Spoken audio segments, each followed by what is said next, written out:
నమస్కారం. FSSAI food safety and standards authority of India food license సంబంధించి certificate ఏ విధంగా రిజిస్ట్రేషన్ చేసుకోవాలి అనేది తెలుసుకోవాలంటే ఈ వీడియో స్కిప్ చేయకుండా చివరి వరకు చూడండి. అలాగే మా ఛానల్ ఇంతవరకు సబ్స్క్రైబ్ చేసుకోకుంటే సబ్స్క్రైబ్ చేసుకోండి. అలాగే లైక్ చేయండి, షేర్ చేయండి. ఈ సమాచారం ఇంకా వీలైనంత ఎక్కువ మందికి చేరుతుంది. ముందుగా సెర్ప్కు సంబంధించి ఎన్ఆర్ఎల్ఎం ద్వారా సీడ్ క్యాపిటల్ ఎవరైతే తీసుకున్నారో వాళ్ళందరూ కూడా తప్పనిసరిగా ఎన్ఆర్ఎల్ఎం పోర్టల్లో కానీ ఏపీ ఎంఎస్ఎస్ పోర్టల్లో కానీ యూసీ చేయాలంటే తప్పనిసరిగా ఉద్యమాదారు అలాగే ఎఫ్ఎస్ఎస్ఏఐ సర్టిఫికేట్ ఉండాలి. దీంతోపాటు ఎనీ ఫుడ్ బిజినెస్ చేసుకునే వాళ్ళందరూ కూడా తప్పనిసరిగా ఎఫ్ఎస్ఏఐ సర్టిఫికేట్ రిజిస్టర్ చేసుకోవాలి. సో ఈ రిజిస్టర్ చేసుకోవడానికి రెడీగా సిద్ధంగా ఉంచుకోవాల్సినటువంటి డాక్యుమెంట్స్ బెనిఫిషియరీ యొక్క యూనిట్ ఫోటో, అలాగే బెనిఫిషియరీ యొక్క పాస్పోర్ట్ సైజ్ ఫోటో, వాళ్ళకి సంబంధించిన ఎలక్ట్రిసిటీ బిల్లు, అలాగే ఆధార్ నంబరు, ఇంకా అదర్ డాక్యుమెంట్స్ ఏదైనా ఉంటే అవన్నీ కూడా సిద్ధంగా పెట్టుకొని ముందుగా గూగుల్ క్రోమ్ ఓపెన్ చేసుకొని ఫాస్కోస్ ఎఫ్ఎస్ఎస్ఐఏ అని పెడితే కరెక్ట్ ఈ స్క్రీన్లో చూపించే విధంగా మీకు వెబ్సైట్ ఓపెన్ అవుతుంది. అదర్ వెబ్సైట్ ఏదైనా వస్తే ఈ ప్రైవేట్ అవి ఫేక్ ఉంటాయి, దయచేసి జాగ్రత్తగా చూసుకోండి. అవసరమైతే లింక్ కూడా నేను డిస్క్రిప్షన్లో షేర్ చేసి ఉంటాను, మీరు అది కూడా తీసుకొని సెలెక్ట్ చేసుకోవచ్చు. సో మీరు వెబ్సైట్ ఓపెన్ చేసిన తర్వాత ఈ విధంగా డిస్ప్లే అవుతుంది. ఇందులో అప్లై ఫర్ తత్కాల్ లైసెన్స్ అంటే మ్యాక్సిమం అప్లై చేసిన వెంటనే వచ్చేస్తుంది. ఇది మ్యాక్సిమం చేసుకోవద్దండి. న్యూ సర్టిఫికేట్స్ చేసుకునే వాళ్ళందరూ కూడా అప్లై ఫర్ న్యూ రిజిస్ట్రేషన్ అనేది క్లిక్ చేసుకోండి. ఆల్రెడీ 1 ఇయర్కి 2 ఇయర్స్కి చేసుకున్న వాళ్ళు రెన్యువల్కి అయితే నెక్స్ట్ ఆప్షన్కి వెళ్ళాలి. అదేవిధంగా మాడిఫికేషన్ ఏదైనా ఉంటే 4th ఆప్షన్లోకి వెళ్ళాలి. ఇప్పుడు మనం కొత్తగా రిజిస్ట్రేషన్ గురించి మాట్లాడుతున్నాం కాబట్టి apply for new license registration పైన క్లిక్ చేయండి. క్లిక్ చేసినప్పుడు ఈ విధంగా మనకి డిస్ప్లే అవుతుంది.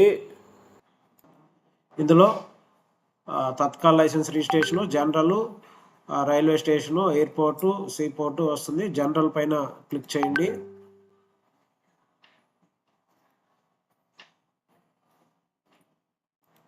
సో ఈ విధంగా స్క్రీన్ ఓపెన్ అవుతానే ఇక్కడ స్టేట్ సెలెక్ట్ చేసుకోవాలి. ఆంధ్రప్రదేశ్లో అయితే ఆంధ్రప్రదేశ్, తెలంగాణలో అయితే తెలంగాణ సెలెక్ట్ చేసుకోవచ్చు. సో ఇందులో మనం సెలెక్ట్ కైండ్ ఆఫ్ బిజినెస్ దగ్గర మల్టిపుల్ బిజినెస్ కూడా చేయొచ్చు. ఇందులో మ్యానుఫ్యాక్చరు, ట్రేడ్, రీటైల్, ఫుడ్ సర్వీసెస్, ఇట్లా వాళ్ళు ఏదైతే చేస్తూ ఉంటారో దానికి సంబంధిత యాక్టివిటీ సెలెక్ట్ చేసుకోవాలి. సో మ్యానుఫ్యాక్చర్ కింద మన సీడ్ క్యాపిటల్ అందరూ కూడా మ్యాక్సిమం మ్యానుఫ్యాక్చర్ కాబట్టి మ్యానుఫ్యాక్చర్ పైన క్లిక్ చేసుకోవాలి. క్లిక్ చేసుకొని మనం ఇట్లా ఇందులో మ్యానుఫ్యాక్చర్లో టైప్స్ అన్నీ కూడా డిస్ప్లే అవుతాయి. ఇందులో జనరల్ మ్యానుఫ్యాక్చర్ పైన క్లిక్ చేసుకోవాలి. సో ఇక్కడ మన కేటగిరీ జనరల్ మ్యానుఫ్యాక్చర్లో చూస్తే annual turn over more than 50 crores అయితే మొదటిది. ఆల్ గ్రెయిన్స్ 1.5 crores నుంచి 50 crores వరకు ఉంటే సెకండ్ది సెలెక్ట్ చేసుకోవాలి. మనకు మ్యాక్సిమం బిజినెస్లు అంత ఉండవు కాబట్టి annual turn over up to 1.5 ఉండేది తీసుకొని ఇక్కడ క్లిక్ చేసుకోవాలి. సో క్లిక్ చేసుకొని కిందకి డౌన్ చేసి ప్రొసీడ్ పైన క్లిక్ చేయాలి. సో ఇక్కడ ప్రొసీడ్ పైన క్లిక్ చేసినప్పుడు kind of business, manufacture, general మ్యానుఫ్యాక్చరు ఇది కనిపిస్తుంది. ఇక్కడ రిజిస్ట్రేషన్ పైన క్లిక్ చేయాలి. సో ఇప్పుడు మనకి applicant name, annual turnover, అలాగే designation, PAN number, Aadhaar number, kind of business వివరాలన్నీ కూడా, address for premises food business located ఎక్కడ చేస్తున్నారు, corresponding address, your contact details ఇవన్నీ కూడా అడుగుతుంది. సో వీటన్నిటిని 1 by 1 ఇప్పుడు మనం చేసుకుంటూ వస్తాము. ముందుగా అప్లికెంట్ నేమ్ ఎంటర్ చేయాలి. అలాగే వాళ్ళ టర్న్ ఓవరు, డిసిగ్నేషను, పాన్ నెంబర్ అన్నీ కూడా ఎంటర్ చేయాలి. టర్న్ ఓవర్లో మీ బిజినెస్ ఎంత జరుగుతూ ఉంటే అది ఎంటర్ చేయండి. అలాగే డిసిగ్నేషన్ దగ్గరికి వచ్చేటప్పటికి individual, partner, proprietary, cooperative society, others ఇవన్నీ కూడా డిస్ప్లే అవుతుంది. సో అందులో మీకు సంబంధించి మ్యాక్సిమం ఇండివిజువల్స్ అయితే ఇండివిజువల్ ఎంటర్ క్లిక్ చేయండి. రిమైనింగ్ ఏదైతే అది మీరు సెలెక్ట్ చేసుకోండి.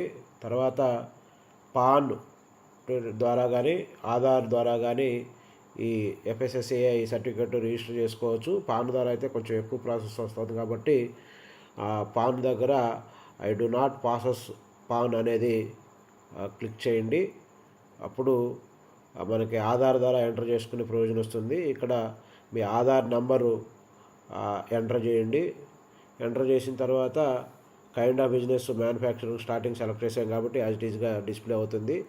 ఆ తర్వాత డౌన్లో address for premises wear food business located address సంబంధించి పూర్తిగా స్టేటు, డిస్టిక్కు, సబ్ డివిజను, విలేజు, తర్వాత పిన్ కోడ్ ఇవన్నీ అడుగుతుంది.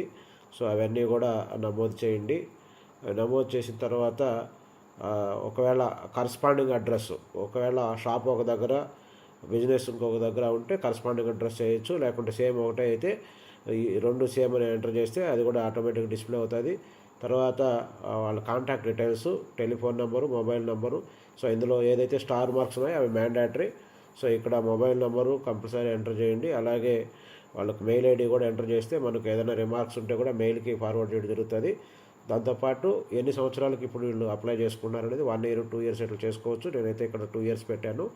తర్వాత మ్యానుఫ్యాక్చర్ యూనిట్ వాళ్ళు ఏదైతే చేస్తున్నారో అవి ఇక్కడ నెంబర్ ఆఫ్ యూనిట్స్ కనిపిస్తాయి. మీరు ఏదైతే అది సెలెక్ట్ చేయండి. నేనైతే రెడీ టు ఈట్ జవరీస్ పెట్టాను. దానికి సంబంధించి సబ్ ప్రోడక్ట్ ఏదైతే మీరు చేస్తున్నారో అది సెలెక్ట్ చేయండి.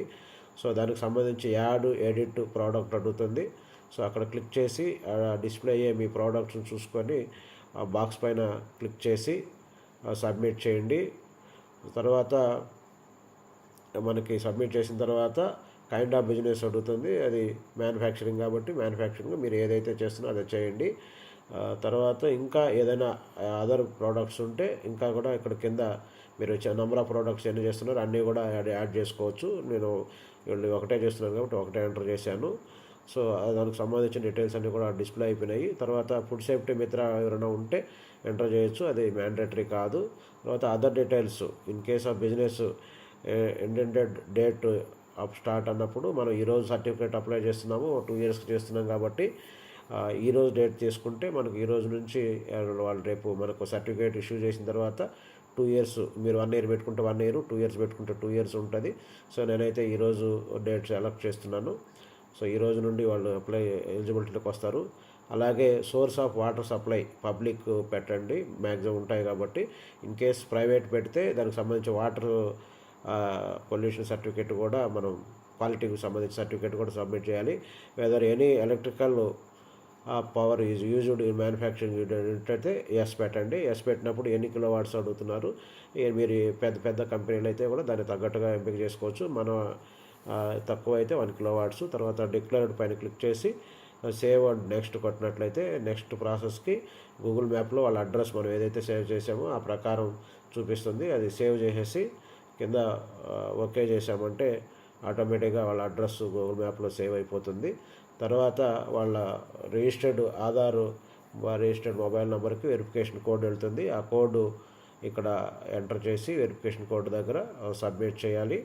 సో సబ్మిట్ చేసిన తర్వాత ఈ విధంగా వాళ్ళ అప్లికెంట్ ప్రోడక్ట్ డీటెయిల్స్ వస్తుంది.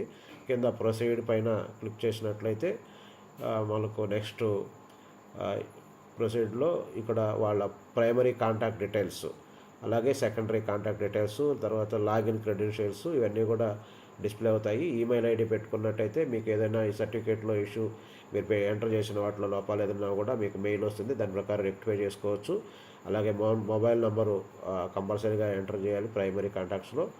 అది ఎవరిది మొబైల్ అనేది కూడా మనం సెల్ఫ్ అయితే సెల్ఫ్, మనకు 90% ప్రైమరీ డీటెయిల్ దగ్గర సెల్ఫ్ మన మొబైల్ నెంబరే ఎంటర్ చేయండి. తర్వాత సెకండరీ కాంటాక్ట్ డీటెయిల్స్ అది వచ్చి మీ చాయిస్, ఉంటే ఇవ్వచ్చు లేకుంటే లేదు.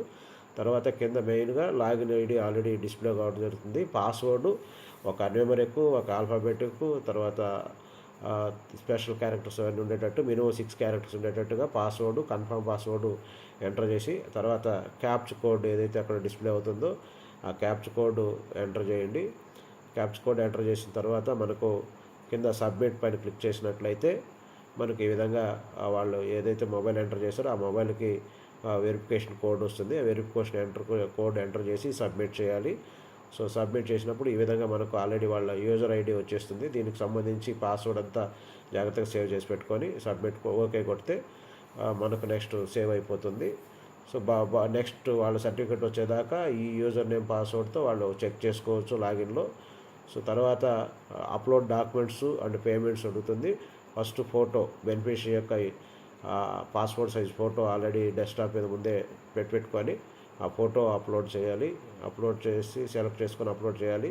అలాగే ఐడి ప్రూఫ్ సంబంధించి ఇక్కడ ఓటర్ ఐడి కార్డు నుంచి డ్రైవింగ్ లైసెన్స్ అన్నీ కనిపిస్తున్నాయి. నేనైతే ఆధార్ కార్డు సెలెక్ట్ చేస్తున్నాను. చూస్ ఫైల్లోకి వెళ్ళి ఆధార్ కార్డు సెలెక్ట్ చేసుకొని అప్లోడ్ చేయాలి. సో ఈ 2 డాక్యుమెంట్స్ అప్లోడ్ చేస్తే ఇక్కడ సరిపోతుంది. తర్వాత అదర్ డాక్యుమెంట్స్లో కనీసం 2 డాక్యుమెంట్స్ అప్లోడ్ చేయాలి. అందులో ప్రూఫ్ ఆఫ్ ప్రెమిసెస్లో మనం ఎలక్ట్రిసిటీ బిల్లు ఆల్రెడీ పెట్టుకున్నాం కాబట్టి ఎలక్ట్రిసిటీ బిల్లు సెలెక్ట్ చేసుకొని అక్కడ చూస్ ఫైల్లో ఎలక్ట్రిసిటీ బిల్లు అప్లోడ్ చేసిన తర్వాత నెక్స్ట్ సెకండ్ డాక్యుమెంట్ అడుగుతుంది. సెకండ్ డాక్యుమెంట్లో మనకు యూనిట్ ఫోటో తప్పనిసరిగా ఇన్ ఫ్రంట్ యూనిట్ ఫోటో ఏదైతే ఉందో photograph of the unit photo select చేసుకొని అది కూడా చూస్ ఫైల్లో నుంచి సెలెక్ట్ చేసి అప్లోడ్ చేయాలి.